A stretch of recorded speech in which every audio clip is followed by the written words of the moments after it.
চতুর্থ সন্তানটা কত হৃদয় বিদারক ঘটনা। ও আমার বন্ধুগণ, লক্ষ্য করুন, চতুর্থ সন্তানটা কিতাবের বর্ণনা অনুযায়ী যার বয়স মাত্র 6 মাস।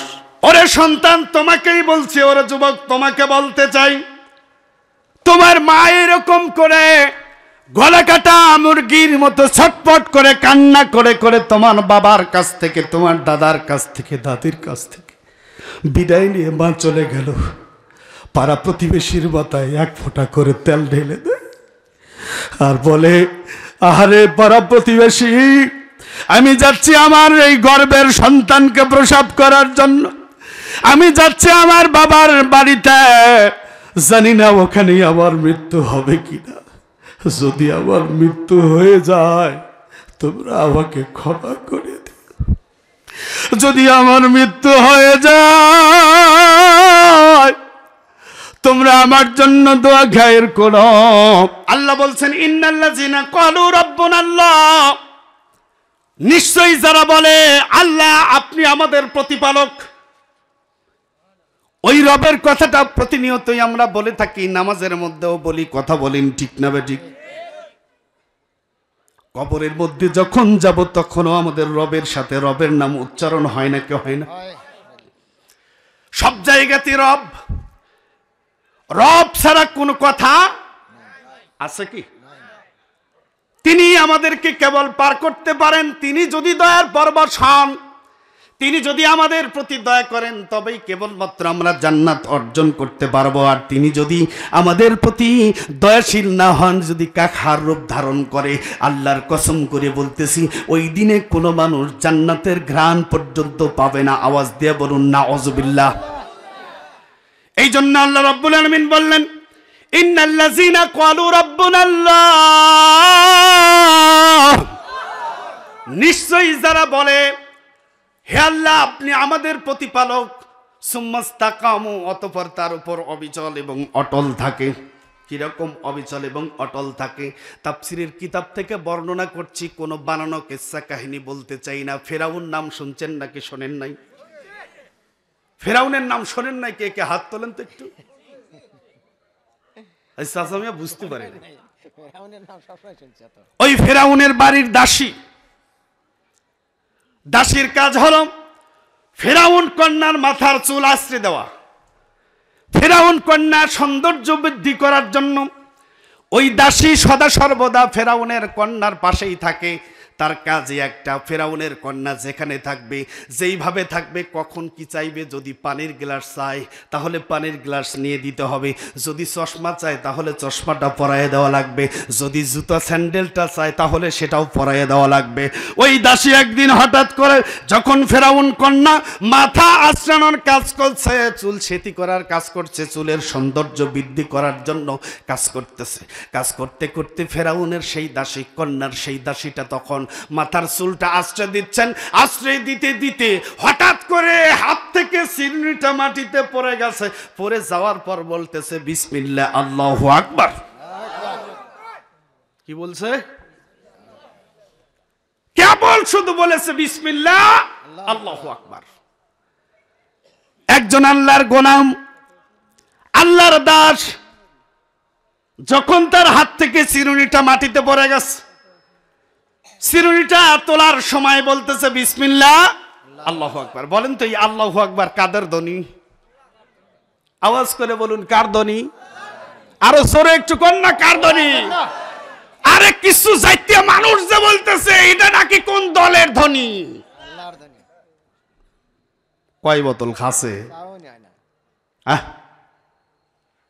কয় বোতল খাইছে একটু চিন্তা করে দেখেন। নামাজের মধ্যে কান ধরিয়ে বলো আল্লাহু আকবার, ঠিক না বেঠিক? কি বলো? আরে তুমি যত বড় মানুষই হও না কেন, যদি তুমি আল্লাহর কুদরতি পায়ে সিজদা করতে যাও, তাহলে তোমাকে কানে ধরিয়ে আল্লাহু আকবার, আল্লাহ তুমি বড়, আল্লাহ তুমি বড়, আল্লাহ তুমি বড়, এই ঘোষণা করতে হবে নাকি হবে না? তুমি এমপি হও, মন্ত্রী হও, মিনিস্টার হও, প্রধানমন্ত্রী হও, আর যেই হও না কেন, যদি তুমি আল্লাহর কুদরতি পায়ে সিজদা করতে যাও, তুমি ছেলে হও আর মেয়ে হও, ঠিক না বেঠিক? আস্তে কন, আরো আস্তে কন। ওই জায়গায় কি মন্ত্রী যায় বলবে আল্লাহ আমি তো মন্ত্রী হয়ে চলে আসছি, আমি আর কানটা ধরলাম না, আল্লাহু আকবার চলবে? ওটা বলতেই পারবে না, ওর মুখ দিয়ে বাড়াবেই না। যখনই ফেরাউন কন্যার সেই দাসীটা বলল বিসমিল্লাহি আল্লাহু আকবার বলে চিরুনিটা উত্তোলন করতে গেছে, ফেরাউন কন্যা তখন বলতেছে ও দাসী এ কি হইল? আমার বাপের খাও পরো, আর আমারই মাথার চিরুনি আশ্রমের সময় চিরুনি পড়ে গেছে, আর তোলার সময় তুমি বলতেছ বিসমিল্লাহ আল্লাহু আকবার। তুমি কি আমার বাবাকে বাদ দিয়ে অন্য কারোর গোলামি করো নাকি? সুবহানাল্লাহ। ইয়াল্লাহ, আপনারা তো বুঝতেই পারতেছেন না কথাগুলো। আমার প্রিয় বন্ধুগণ গভীর মনোযোগ। যখন ফেরাউন কন্যাটা এই কথাটা বলল, তুমি কি আমার পিতাকে বাদ দিয়ে অন্য কারোর গোলামি করো, দাসত্ব করো, তুমি আমার পিতার চাকরি করো, আমার পিতার খাও, আমার পিতার পকেটের টাকা দিয়ে পরনে কাপড় কিনে নাও, আমার পিতার পকেটের টাকা দিয়ে তোমার পরিবার চলে, আমার পিতার পকেটের টাকা দিয়ে তোমার পেটে খাদ্য যায়, আর এখন দেখতেছি তুমি বলতেছো বিসমিল্লাহ আল্লাহু আকবার। ঘটনা তো বিগতিক। বলেন তো এইরকম যাইতে মানুষ আছে না নাই? হ্যাঁ, মসজিদ কমিটির ব্যক্তি যারা আছেন তারা মাইন্ডে নেবেন না, আমি দুইটা কথা বলবো। কয়টা কথা? ইমাম সাহেবকে গিয়ে বলতেছে, ইমাম সাহেব আরে আমাদের টাকা নিয়ে আপনি চলেন আর আমারই বিরুদ্ধে মাসালা দেন। আছে না এরকম? এই দক্ষিণ গালজানি বা এই এলাকার মানুষগুলো এরকম না, এটা আমি ভালো করেই জানি। এটা কিন্তু আমি পুরোপুরি জানি যে কোন কমিটির ব্যক্তিরা ইমাম মুয়াজ্জিমকে এই কথা বলে না। আমার প্রিয় বন্ধুগণ, তখন ফেরাউনের কন্যার সেই দাসীকে বলতেছে তার কন্যা, ও দাসী তুমি কি আমার পিতাকে বাদ দিয়ে অন্য কারোর গোলামি করো, দাসত্ব করো? তুমি কি আমার পিতাকে বাদ দিয়ে অন্য কারোকে সম্মান করো, তার ইবাদত করো? তখন ওই দাসী বলতেছে, হ্যাঁ গো হ্যাঁ, আমি তোমার পিতা নয়, তোমার পিতাকেও যিনি সৃষ্টি করেছেন আমাকেও তিনি সৃষ্টি করেছেন, তোমাকেও তিনি সৃষ্টি করেছেন, পৃথিবীকেও তিনি সৃষ্টি করেছেন। আমি আমি ওই রবের গোলামি এবং দাসত্ব করি। চিল্লায় বলা যাবে না আল্লাহু আকবার।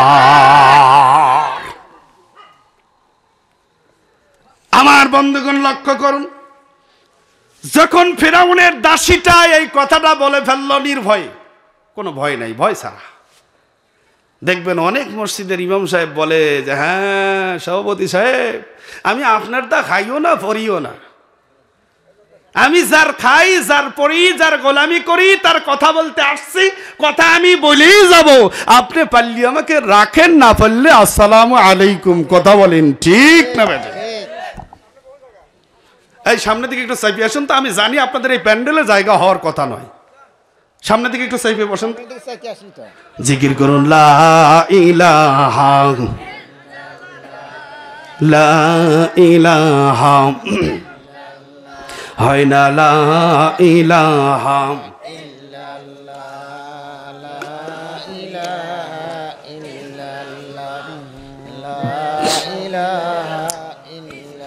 লা ইলাহা ইল্লাল্লাহু মুহাম্মাদুর রাসূলুল্লাহ সাল্লাল্লাহু। আগামী বছর যদি দাওয়াত দেন এই এলাকার কোনো মানুষ, আমি বলে যাই রিজিক আছে কিনা আমি জানি না, আল্লাহ পাক ভালো জানে, তবে প্যান্ডেলটা একটু সাইজ সুইজটা একটু বড় করে করবেন, ইনশা হবে না ভাই?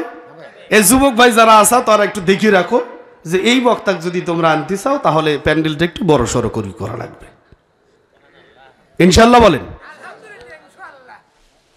আমার প্রিয় বন্ধুগণ, ফেরাউন কন্যার দাসী যখন এই কথাটা নির্ভয়ে বলে ফেলল, হ্যাঁ গো হ্যাঁ, আমি তোমার বাবার গোলামি করি না, দাসত্ব করি না, আমি ওই রবের গোলামি আর দাসত্ব করি যেই রব তোমার বাবাকেও সৃষ্টি করেছে, আমাকেও সৃষ্টি করেছে, এমনকি তোমাকেও সৃষ্টি করছে। শুধু তোমাকেই নয়, সারা পৃথিবীকে যে রব সৃষ্টি করেছে ওই রবের গোলামি আর দাসত্ব করি। যখনই মেয়ের কাছে এই কথা বলেছে, সঙ্গে সঙ্গে মেয়ে তার বাবার কাছে গিয়ে বলতেছে, বাবা তুমি এমন এক দাসী আমার জন্য রেখেছ যেই দাসী নাকি তোমার ইবাদত করে না, তোমার গোলামি করে না, তোমার দাসত্ব করে না। সেই দাসী নাকি এমন এক রবের গোলামি করে, দাসত্ব করে, যেই রব নাকি আমাকে তোমাকে ওই দাসীকেও সৃষ্টি করেছে। শুধু তাই নয়, এই পৃথিবীকেও নাকি সেই রবই সৃষ্টি করেছে। আওয়াজ দিয়ে বলুন আল্লাহু আকবার।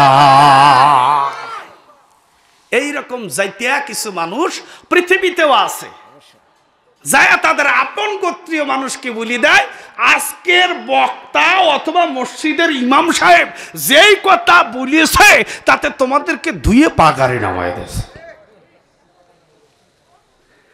আমার প্রিয় বন্ধুগণ, কথা কিন্তু মূল জায়গায় রাখছি, ইস্তেকামাত বিশুদ্ধ ঈমান লাগবে। যখন এই কথা ফেরাউন কন্যা গিয়ে তার বাবার কাছে বলে দিল, বাবা এ তো বেকায়দা কথা, এই দাসী তো আমাদের কমান্ড মানবে না, কথা শুনবে না, শোনেও না, তাহলে কি করা যায়? বাবা বলতেছে, ঠিক আছে ওকে ধরে নিয়ে আসার ব্যবস্থা করো। কি করো? ধরে নিয়ে আসার ব্যবস্থা করো। বলেন তো পৃথিবীতে এইগুলো হয় নাকি হয় না? আল্লাহ তো আর এমনিতেই এইটা কোরআনের মধ্যে ঢুকিয়ে দেন। যখনই ফেরাউন বলল যাও ওই দাসীকে ধরে নিয়ে আসার ব্যবস্থা করো, দাসীর কাছে তখন লোক লস্কর পাঠাইয়া দিল, তার সৈন্য সামন্তকে পাঠাইয়া দিল, যাও যাও তাড়াতাড়ি যাও, দাসীকে ধরে নিয়ে আসো আমার রাজ দরবারে। দরবারে নিয়ে আসার পর দাসীকে ফেরাউন তখন জিজ্ঞাসা করতে চায়, ওরে দাসী, আমি তোকে কাজ দিয়েছিলাম আমার মেয়ে সৌন্দর্য বৃদ্ধি করার দায়িত্ব পালন করবি। আমার মেয়ে তোকে যা বলবে তুই তাই শুনবি। আমার মেয়ে যদি চুল আশ্রয় দিতে বলে তুই আশ্রয় দিবে। আমার মেয়ে যদি তোকে পানির গ্লাসটা আনতে বলে তুই নিয়ে আসবি। আমার মেয়ে যদি তোকে জুতো পরাইয়া দিতে বলে তুই পরাইয়া দিবি। এখন দেখতেছি দাসী, তুই আমার মেয়ের কাছে যেই কথাটা বলেছিস এটা তো অত্যন্ত মারাত্মক। তুই নাকি আমার ইবাদত গোলামি করিস না, তুই নাকি এমন রবের গোলামি করিস, দাসত্ব করিস, যেই রব নাকি তোকে, আমাকে, আমার কন্যাকে, শুধু এইগুলাই নয় সারা পৃথিবীকে সৃষ্টি করেছে। ঘটনা সত্য কিনা? আওয়াজ দেব আল্লাহু আকবার। দাসী তখন বলতেছে, হ্যাঁ ওগো ফেরাউন, ওগো আমার মালিক, দুনিয়ার মালিক, কথিত মালিক, তোমাকে বলতে চাই, জানাতে চাই, শোনাতে চাই, তুমি যা শুনেছ সত্য শুনেছ। আমি তোমার কন্যার কাছে এমনটাই বলেছি, আমি ওই রবের গোলামি করি, দাসত্ব করি, যেই রব আমাকে, আপনাকে, আপনার কন্যাকে সারা পৃথিবীতে সৃষ্টি করে যায়। আমি ওই রবের গোলামি করি, দাসত্ব করি, আপনার গোলামি দাসত্ব করি না, আপনার শুধু কাজের দায়িত্ব পালন করি। আপনি দেখেন যে আমি আপনার কাজগুলো ঠিকঠাক মতো করি কিনা। আপনি তো এইটাই দেখতে পারেন নাকি? আমার প্রিয় বন্ধুগণ, যখন নির্ভয়ে এই ধরনের কথাগুলো ফেরাউনের দাসী ফেরাউনের মুখের সামনে বলে দিল, এখন ফেরাউন বলতেছে, তোর তাই স্পর্ধা কম না? তুই আমার সামনে অকপটে নির্ভয়ে কথাগুলো তুই বলে দিলি, কেমনে সাহস পাইলি রে? তোকে ছুট হয়ে নেই। আমার প্রিয় বন্ধুগণ, পৃথিবীর সাথে কোরআনের তাফসীর মিলানো লাগবে।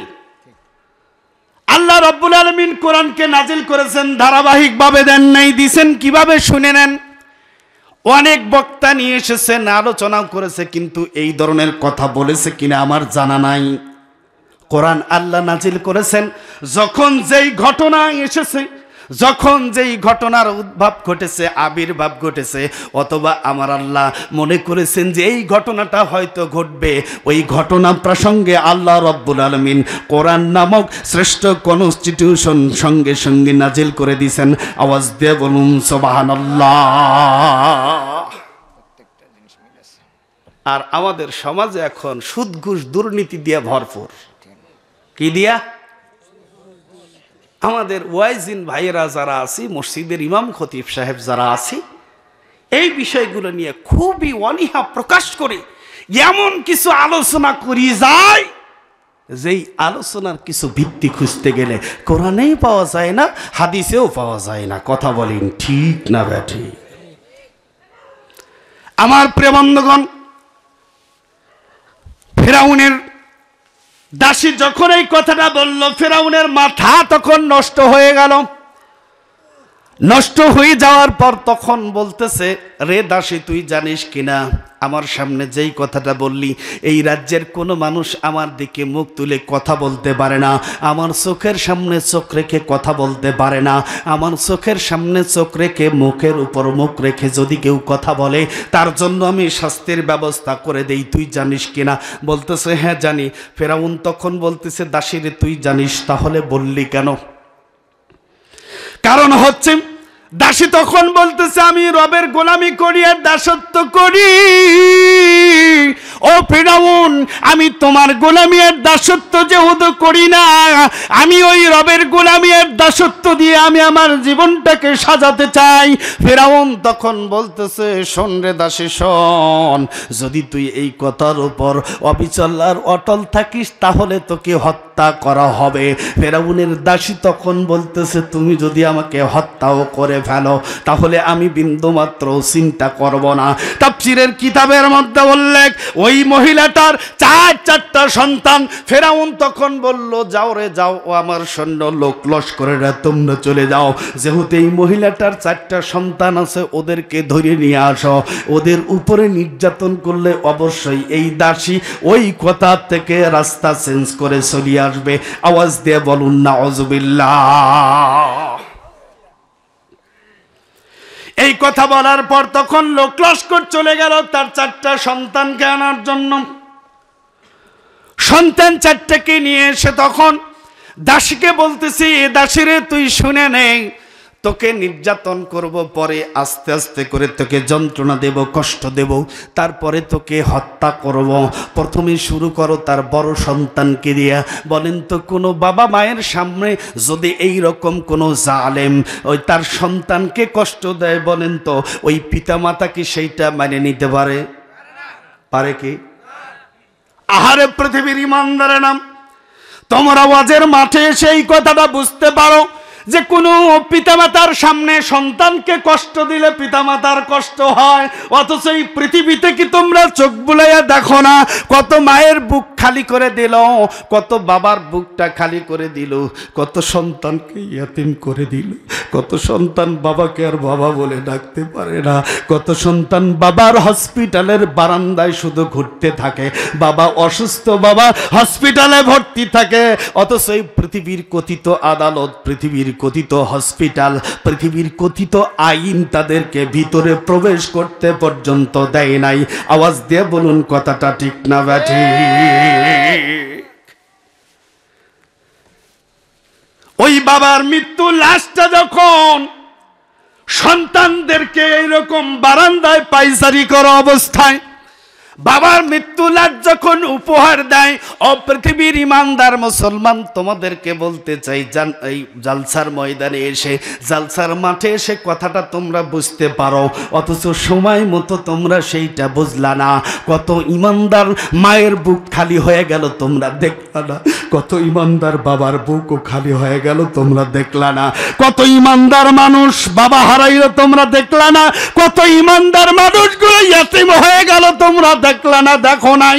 বলেন তো, কাল কিয়ামতের কঠিন মুসিবতের সময়ে আল্লাহ রাব্বুল আলামিন যদি আমাকে আপনাকে সেই প্রশ্নটা করে, যেই পৃথিবীতে তোমার চোখের সামনেই এত বড় অন্যায় অপকর্মটা ঘটেছে, তুমি কি দেখো নাই? তুমি কেন তার বিরুদ্ধে প্রতিবাদ করো নাই? আওয়াজ দিয়ে বলুন কথাটা ঠিক না ব্যাটি? এর পিছনে আছে না নাই? ভুল কথা বললাম? সত্যি কথা করে না আমার প্রিয় বন্ধুগণ।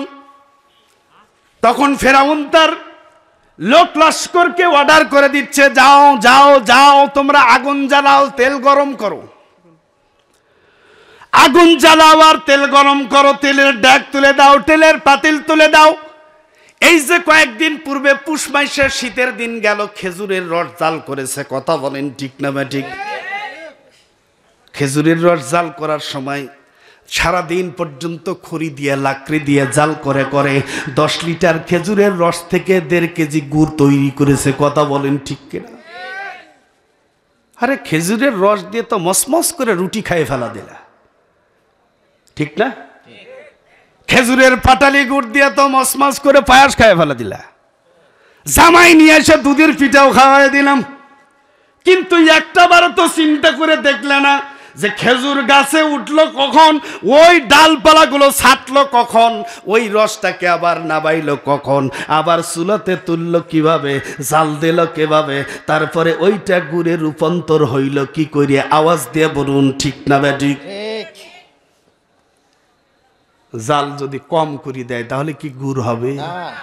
আওয়াজ করে বলেন হবে কি? ঠিক এই রকম ফেরাউন বলতেছে তোমরা খড়ি দাও, লাকড়ি দাও, তেল দাও, উপরে ডেকের উপরে তেল তুলে দাও, তেলের পাতিলে তেল দাও, তেলগুলো আগুন দিয়ে জ্বালাইতে থাকো। টকবক টকবক করতে শুরু করে দিল। তেল যখন টকবক করে আগুন গনগনানো আগুন দিয়ে তেলকে হিট দেওয়া হচ্ছে, তেলের নিচে আগুন, এইরকম তেলে গনগনানো আগুনের মধ্যে বলতেছে দাসীর সন্তানটাকে নিয়ে আসো। আসার পর বলতেছে দাসীরে এখনো সময় আছে, তুই যদি ওই রবের গোলামি এবং দাসত্ব করাটার বন্ধ করে দিস, তুই যদি বলিস যে ওই রবের গোলামি আর দাসত্ব আর করব না, এখন থেকে তোমার গোলামি আর দাসত্ব করব, ফেরাউন যদি তুই এই কথাটা বলিস তাহলে তোর সন্তানটাকে বাঁচায়ে দেব এবং তোকেও বাঁচায়ে দেব। ওই দাসী তখন বলতেছে ফেরাউন তুই যদি আমার সন্তানকে হত্যাও করে ফেলিস, আমি তবুও ওই রবের গোলামি আর দাসত্ব বন্ধ করব না। আওয়াজ দিয়ে বলা যাবে নাকি একটু আল্লাহু আকবার? শুধু এই কথা বলেই ক্ষান্ত হলো না। দাসীর সামনে তখন তার বড় সন্তানটাকে তেলের ডেকের মধ্যে ফেলে দিল। ঘটনা সংক্ষেপ করে আমি বর্ণনা করতেছি। ফেলে দেওয়ার পর যখন গোস্তগুলো পৃথক হয়ে গেল, হাড্ডিগুলো পৃথক হয়ে গেল, বলেন তো এরকম টকবগে টকবগে তেলের মধ্যে যদি কোনো মানুষকে ফেলে দেওয়া হয়, ওই মানুষটা মুহূর্তের মধ্যেই বলেন তো তার গোস্ত হাড্ডি আলাদা হবে নাকি হবে না? দাসী দেখলো তার চোখের সামনে, দেখতেছে আর বলতেছে আহারে, ইমানের জন্য আরো না জানি কত পরীক্ষা দিতে হবে। ফেরাউন তখন বলতেছে দাসী এখনো সময় আছে, তুই ওই রবের গোলামি দাসত্বটা বন্ধ করে দে। আমি ফেরাউনের দাসত্ব গোলামি তুই স্বীকার করে নে।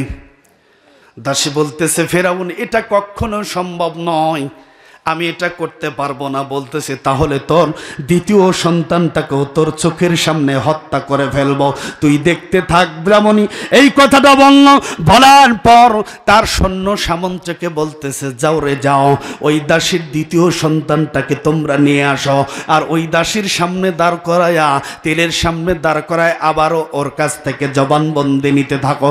যদি দাসী তখনও স্বীকার করে যে ওই রবের গোলামি আর দাসত্ব করবে না, ওই রবের গোলামি আর দাসত্বকে বাদ দিয়া আমি ফেরাউনের গোলামি এবং দাসত্ব করবে, তাহলে তার সন্তান সহ তাকে বাঁচিয়ে দিও। এইবার লক্ষ্য করুন, দাসীর সামনে যখন দ্বিতীয় সন্তানটাও নিয়ে আসলাম, নিয়ে আসার পর তখন দাসীকে বলতেছে দাসী রে এখনো সময় আছে, তুই তোর রবের গোলামি দাসত্ব বাদ দিয়ে দে, আল্লাহু আকবার ধ্বনিটা বাদ দিয়ে দে, লা ইলাহা ইল্লাল্লাহ বলা বাদ দিয়ে দে, বন্ধ করে দে। তুই ফেরাউনের গোলামি দাসত্ব করার স্বীকারোক্তি প্রদান কর। যদি তুই করিস তাহলে তুই সহ তোর সন্তান বেঁচে যাবে, আর যদি তুই এইটা স্বীকার না করিস তাহলে তুই তাকায়া দেখ তোর চোখের সামনে কেমনে তোর দ্বিতীয় সন্তানটাকেও আমরা হত্যা করে ফেলি। দাসী বলতেছে না, এটা কখনো সম্ভব নয়, তোমরা যা খুশি করো। এই কথা বলার সঙ্গে সঙ্গে ফেরাউনের লোক লস্কর তখন দ্বিতীয় সন্তানটিকেও প্রথম সন্তানের মতোই তেলের মধ্যে নিক্ষেপ করলো, ধাক্কা দিয়ে ফেলে দিল। ফেলে দেওয়ার পর দ্বিতীয় সন্তানটিরও শরীরের গোস্তগুলো পৃথক হয়ে গেল। শুধু গোস্তগুলোই পৃথক হলো না, তার হাড় হাড্ডিগুলো পর্যন্ত পৃথক হয়ে গেল। মায়ের চোখ দিয়ে টস টস করে পানি আসছে। অথচ এই পৃথিবীর অনেক সন্তানকে এমন দেখি, মা জননী তোমাকে জন্ম দেওয়ার সময় কত যে কষ্ট করেছে তুমি জানো না, তুমি জানো না, কখনো মনে করো নাই। যখন তোমাকে জন্ম দেওয়ার জন্য ওই গৃহের মধ্যে ঢুকে পড়লো, যখন তোমার বাবার বাড়ির থেকে বিদায় নিয়ে মা চলে যাচ্ছে তার বাবার বাড়ি, স্বামীর পা ধরে বলতেছে, ঘরের মধ্যে হাত ধরে বলতেছে, স্বামী আমি আমার জীবনে তোমার সংসার করতে গিয়ে কত না ভুল করেছি, কত না কথা বলেছি, কত না তোমার আদেশকে অমান্য করেছি, কত না তোমাকে খেদমত করতে পারি নাই। ওগো স্বামীজি, আমি আজকে চলে যাচ্ছি আমার বাবার বাড়ি, যেখানে নিশ্চিত মৃত্যু আমার হতে পারে। স্বামী গো, তুমি আমাকে ক্ষমা করে দিও। আমার যদি মৃত্যু হয়ে যায়, ওই মৃত্যুটা যেন আমার শহীদি মৃত্যু হয়। আওয়াজ দিয়ে বলুন আল্লাহু আকবার।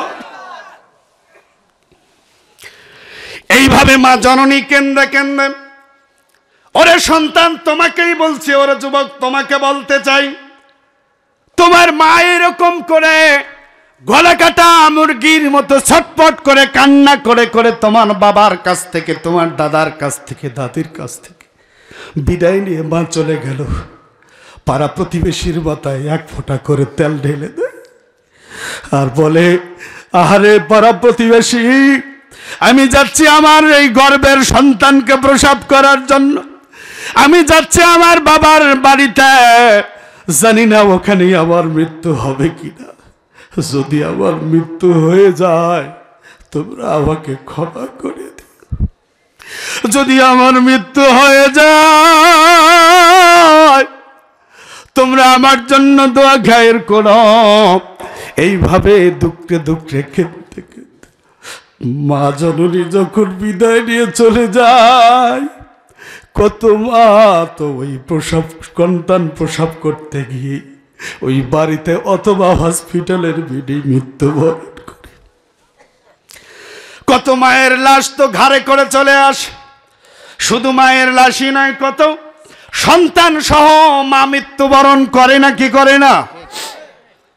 আরে কিছু সন্তানের যেই কথাটা বলা দরকার, অথচ এই পৃথিবীর কিছু সন্তান তুমি বড় হইছো, ইনকাম করতে শিখেছো, অথচ তোমার সেই মায়ের কথা এখন আর মনে রাখো না। অথচ তোমার মায়ের পরনের একটা কাপড় কিনে দেওয়ার টাকা তোমার কাছে থাকে না। অথচ তোমার মায়ের জন্য ভালো কিছু করবার সময় তোমার থাকে না। আওয়াজ দিয়ে বলুন ঠিক না ব্যাঠিক? আমার প্রিয় বন্ধুগণ, যখনই ফেরাউনের দাসীর সামনে দ্বিতীয় সন্তানটাকেও এইভাবে হত্যা করে ফেললাম, হত্যা করার পর তখন ফেরাউনের লোক লস্কর গুলো বলতেছে, ওরে দাসী রে, তোকে বললাম বারবার করে, যদি তুই ফেরাউনের গোলামি আর দাসত্ব করতে শুরু করে দিস তাহলে তোর জীবনটা বেঁচে যাবে, তোর সন্তানদের জীবনটাও বেঁচে যাবে। তুই মায়ের সামনে দেখ, তোর দুইটা সন্তানকে মুহূর্তের মধ্যে হত্যা করা হলো। ওরে দাসী রে, তুই এখনো সময় আছে, তুই বন্ধ করে দে, লা ইলাহা ইল্লাল্লাহ কালিমাটা জপা বন্ধ করে দে। বন্ধ করে দিয়ে তুই দাসী ফেরাউনের কথা মতো তোর জীবন চালাইতে শুরু কর। দাসী বলতেছে, না, এটা কখনো সম্ভব হতে পারে। ফেরাউন তখন বলতেছে, যাও রে যাও, দাসীর তৃতীয় সন্তানটাকেও নিয়ে এসো। তৃতীয় সন্তানটাকেও আনা হলো। ধারা অনুযায়ী ফেরাউন তার লোক লস্কর দিয়ে আবারও জবানবন্দি নিল, কিন্তু দাসী জবান দিল না। তৃতীয় সন্তানটাকেও মুহূর্তের মধ্যে তেলের ডেগের মধ্যে ফেলে দিল। তৃতীয় সন্তানটাকেও মুহূর্তের মধ্যে হত্যা করে ফেলল। চতুর্থ সন্তানটা কত হৃদয় বিদারক ঘটনা। ও আমার বন্ধুগণ, লক্ষ্য করুন, চতুর্থ সন্তানটা কিতাবের বর্ণনা অনুযায়ী যার বয়স মাত্র 6 মাস। কয় মাস? 6 মাস। 6 মাসের সন্তান কি কথা বলতে পারে? আওয়াজ করে বলুন, পারে? চতুর্থ সন্তানটার বয়স মাত্র 6 মাস। 6 মাসের সন্তানকে কোলে নিয়ে মা দাঁড়িয়ে আছে, ফিরাউনের সৈন্যবাহিনীগুলো মায়ের দিকে তাকায় আর সন্তানের দিকে তাকায়, একবার মায়ের দিকে তাকায় আর সন্তানের দিকে তাকায়, সন্তানের দিকে তাকায় আর বলে, ওরে দাসী তুই তো কথা শুনলি না রে, তুই কথা শুনলি না, এইবার তোর চতুর্থ সন্তানটির পালা, এখনো সবাই আছে, যদি তুই তোর এই নিষ্পাপ বাচ্চা শিশুটার কথা মনে করিস, বাচ্চা শিশুটার কথা মনে করে হলেও তুই ওই রবের গোলামি আর দাসত্বটা বন্ধ করে দিয়া ফিরাউনের গোলামি আর দাসত্বটা করতে শুরু করে দেই। আওয়াজ দিয়ে বলুন না আউযুবিল্লাহ। দাসী তখন বলতেছে, রে ফেরাউনের লোক লস্করেরা, ওরে ফেরাউনের সামসারা, তোমরা শুনে নাও, তোমরা যতই বোঝাও না কেন, যতই বলো না কেন, আমি যেই রবের গোলামি আর দাসত্ব করছি এবং ইমানটা এনেছি তার উপর ইস্তেকামাত করার জন্য চেষ্টা করে যাচ্ছি, আমাকে তোরা এর চাইতে বড় শাস্তি যদি আমার প্রাণটাও তোরা নিয়ে নিস, তবুও আমি ওই রবের গোলামি আর দাসত্ব বন্ধ করব না। চিল্লায়া বলুন আল্লাহু আকবার। এই কথা বলার পর ফেরাউনের লোক লস্কর সৈন্যগুলো তখন দাসীর কোল থেকে তার চতুর্থ সন্তানটিকে টেনে হেঁচড়ে নিচ্ছে। মা জননী দিতে চায় না, দিতে চায় না রে, দিতে চায় না। সন্তান তখন ডেকে ডেকে বলছে, মা গো, ও গো মা, আমার তিনটা ভাই বোনকে তোমার চোখের সামনেই এই ফেরাউন হত্যা করলো, মা তুমি তো কিছুই বললা না, তুমি তো তাদেরকে বারণ করলা না, ঠেকানোর জন্য চিন্তা করলা না, আমি তোমার কচি সন্তান, এই বলে কি মা তুমি আমাকে ফেরাউনের সৈন্যর হাতে ছেড়ে দিতে চাচ্ছ না? বলতেছে, মা গো মা, আমার কি জান্নাতে যাওয়ার শখ জাগে না গো মা? আমি কি জান্নাতে যাওয়ার আশা হতে পারি না? আমার তিনজন ভাই বোন তারা জান্নাতি হবে, মা আমি তো এই সুযোগ ছাড়তে পারি না গো মা।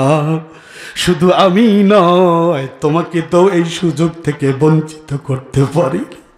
মা গো তুমি আমাকে ছেড়ে দাও, ওই ফেরাউনের লোক লস্করগুলো আমাকে নিয়ে যাক, ফেলে দে আগুনের সেই তেলের ড্যাগের মধ্যে। মা যদি ফেরাউনের ওই লোক লস্করগুলো আমাকে এই তেলের মধ্যে ফেলে দেয়, আমিও যদি মৃত্যুবরণ করি, তাহলেও তুমি আফসোস করো না।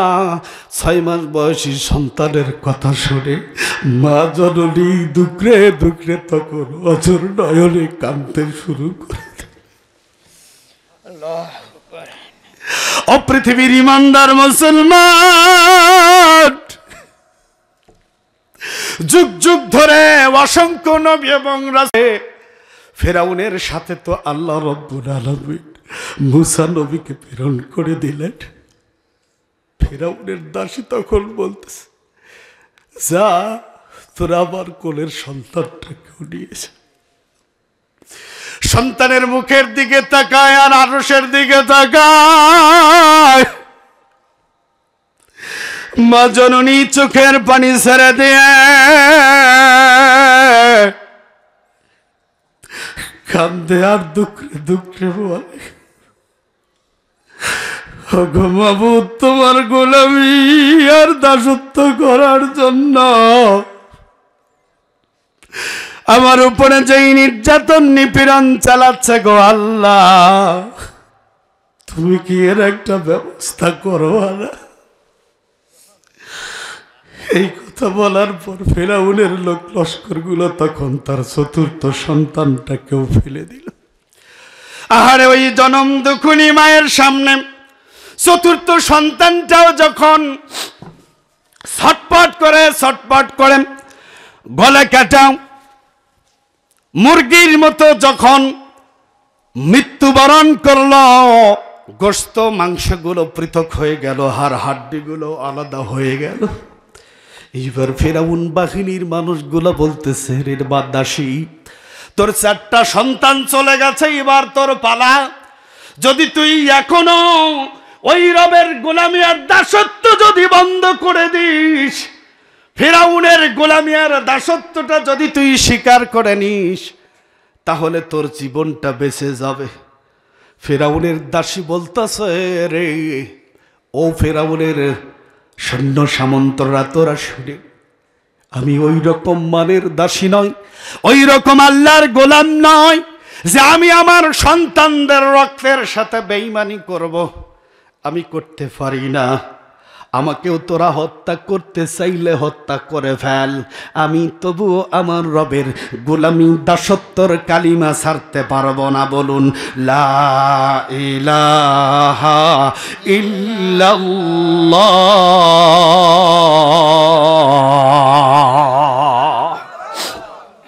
আমার বন্ধুগণ, এই কথা বলার পর যখন ফিরাউনের দাসী এই কথাটা বলে ফেলল, নির্ভয়ে, কোনো ভয় নাই, ভয় ছাড়া যখন বলে ফেলল, ফিরাউনের লোক লস্করগুলো তাকে ধরে ধাক্কা দিয়ে তেলের মধ্যে ফেলে দিল। ফেলে দেওয়ার পর মুহূর্তের মধ্যেই ওই দাসীটার মৃত্যু হয়ে গেল। মৃত্যু হওয়ার পর তাদের হাড় হাড্ডি চামড়াগুলো নিয়ে যেই জায়গায় দাফন করেছিল আল্লাহর নবী, বিশ্ব নবী মুহাম্মদুর রাসূলুল্লাহ সাল্লাল্লাহু আলাইহি সাল্লামকে আল্লাহ রাব্বুল আলামিন যখন মিরাজের উদ্দেশ্যে তাকে সিদরাতুল মুনতাহা পর্যন্ত নিয়ে গেলেন, যাওয়ার পর পথের মধ্যে যখন ওই জায়গাটা অতিক্রম করছে, জিব্রাইলকে জিজ্ঞাসা করছে, প্রিয় নবী মুহাম্মদুর রাসূলুল্লাহ, প্রিয় নেতা মুহাম্মদুর রাসূলুল্লাহ জিজ্ঞাসা করতেছে, ওগো ভাই জিব্রাইল, এই জায়গায় এত সুন্দর একটা সুঘ্রাণ পাচ্ছি, আমার মনে হচ্ছে এই ঘ্রাণটা জান্নাত থেকে আসছে। এই জায়গায় এত সুন্দর ঘ্রাণটা কোত্থেকে আসলো? এই জায়গা দিয়েই কি জান্নাতে যাওয়া যাবে কিনা? এই জায়গাতেই কি জান্নাত আছে কিনা? জিব্রাইল তখন বলতেছে, ও আল্লাহর দোস্ত, আখরি জামানার পয়গম্বর নবী, শুনে নেন, আমার জানা মতে, আমার তথ্য মতে, আমার এলেম মতে, আল্লাহর দেওয়া এলেম মতে এই জায়গায় তো জান্নাত হওয়ার কথা নয়। তবে আমারও মনে হচ্ছে এই সুঘ্রাণটা অবশ্যই জান্নাতের সুঘ্রাণ। কোত্থেকে আসছে গো নবী? আমার ধারণা হচ্ছে মুসার সময় ফিরাউন তার দাসী সহ তার 4টা সন্তানকে এইভাবে তেলের মধ্যে আগুন জ্বালিয়ে, আগুন দিয়ে তেলগুলো টকবক করে জ্বালিয়ে তাদেরকে সেই তেলের মধ্যে ফেলে দিয়ে হত্যা করেছিল। হয়তোবা তাদের হাড় হাড্ডিগুলো যেই জায়গায় দাফন করেছিল, আমার মনে হয় সেই দাফনকৃত জায়গাটা আমরা এখন অতিক্রম করছি, আর ওই দাফন করা জায়গা থেকে এত সুন্দর জান্নাতের ঘ্রাণ চলে আসছে। আওয়াজ দিয়ে বলুন আল্লাহু আকবার। আমার মনে হচ্ছে যে সেই জান্নাতের ঘ্রাণটাই মনে হয় এখন চলে আসছে। সুবহানাল্লাহ বলবেন।